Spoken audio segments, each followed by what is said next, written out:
దేవుని నామమునకు స్తోత్రములండి. ఈనాటి ధ్యానాంశము సహకరించే యోధులు కావాలి. సంఖ్యాకాండము 14 అధ్యాయం 8 యెహోవా ఆ దేశములో మనలను చేర్చి దానిని మనకు ఇచ్చును. అది పాలు తేనెలు ప్రవహించు దేశము. ఐగుప్తిలో బానిసలుగా బ్రతుకుచున్న ఇశ్రాయేలీయులను విడిపించుటకు యెహోవా మోషేకు నోటి మాటగా ఉండి ఫరోతో మాట్లాడి ఒక్క డెక్క కూడా విడిచి వచ్చుటకు ఇష్టపడక అందరినీ అన్ని ఈవులు ఇవ్వవలెనని చెప్పగా ఫరో బహుమతులు కూడా ఇచ్చి పంపెను. దేవుడు ప్రజలతో మాట్లాడుకున్న దేవుని మాటలు మోషే ఇశ్రాయేలీయులకు చెప్పి ధైర్యపరచగా మోషే మాటలకు ఇశ్రాయేలీయులు ప్రభావితులై బయలుదేరిరి. మార్గంలో ఎన్నో ఆటంకములు, శ్రమలు, అవరోధములు వచ్చిన మోషే ధైర్యము ఒక్కటే, ముందుకు నడుస్తున్న యెహోవా బాహుబలమే. ఎన్నోసార్లు ప్రజలు మోషే అహరోనుల మీద సణిగినప్పుడు ఇశ్రాయేలు పక్షమున దేవునిని బ్రతిమలాడుచు దేవుని కోపము ప్రజలపై పడకుండా రక్షిస్తూ వచ్చాడు మోషే. నిర్గమాకాండం 32:32 మనకి కనిపిస్తుంది. అది గమనించిన దేవుడు నా ఇల్లంతటిలో నమ్మకమైన వాడవని అక్కడ ఆటంకములను తొలగించి పాలు తేనెలు గల ప్రదేశంలోనికి ప్రవేశించుటకు మోషే చేతిలో ఉన్న కర్రతో సముద్రం వైపు నీ చేయి చాపుమని మోషేకి చెప్పగా దేవుడు చెప్పినట్లుగా మోషే ప్రార్థించి మోషే సముద్రం వైపు చేయి చాపెను. నిర్గమాకాండం 14 అధ్యాయము 16 నుంచి 21 వరకు ఈ మాటలు కనిపిస్తూ ఉంటాయి.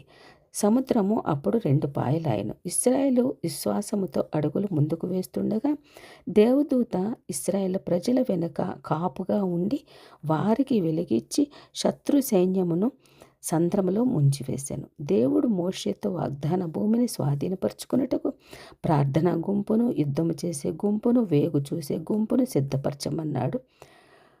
ముఖ్యంగా ప్రార్థనా గుంపును రేయింబగలు ప్రార్థించుటైచే అడుగడుగున జయమే వస్తుంది కదా అని.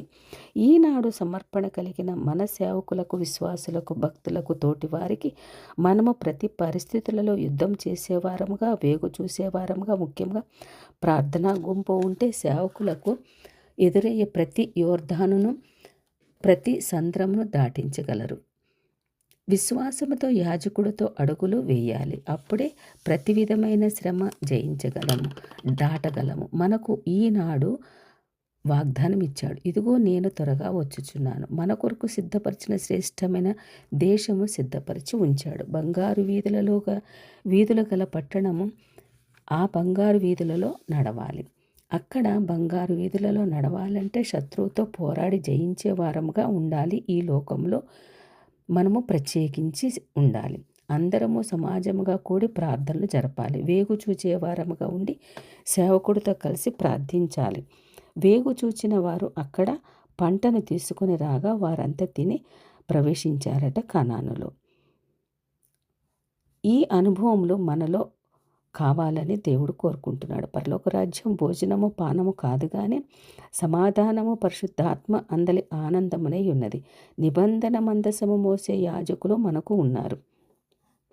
దేవుని పరిశుద్ధాత్మను పొందుకొని మనమంతా మందిరంలో నాటబడిన వారమే సేవకులతో కలిసి మనందరి కొరకు, రక్షింపబడిన వారందరి కొరకు సిద్ధపరిచిన నిత్యత్వంలో ప్రవేశించులాగున రక్షణ లేని వారి కొరకు ప్రార్థించేవారముగాను, ఏ ఆటంకములు, ఎట్టి శోధనలు ఎదురైనా తరిమి కొట్టే యుద్ధవీరులుగాను, ఏ కుటుంబంలో ఏ పరిస్థితులున్నాయో వేగు చూసేవారముగా ఉండి అన్ని సేవకులకు వివరించి చెప్పేవారముగాను ఉండి సేవకులు మనందరి ధ్యేయము, సేవకులది మనందరము కలిసి ఒకటే ధ్యేయముగా రాజ్య విస్తరణ, ఆత్మల రక్షణ కాబట్టి విజ్ఞాపనలు చేస్తూ ఆనాటి ఇశ్రాయేలు ప్రజలు మోషేతో కలిసి పాలు తేనెలు గల ప్రదేశంలోనికి ఏ విధంగా ప్రవేశించారో మనము కూడా పాలు తేనెలు గల ప్రదేశంలోనికి ప్రవేశించడానికి, అనగా పరలోకము చేరుటకు దేవుడు మనల్ని సిద్ధపరచును.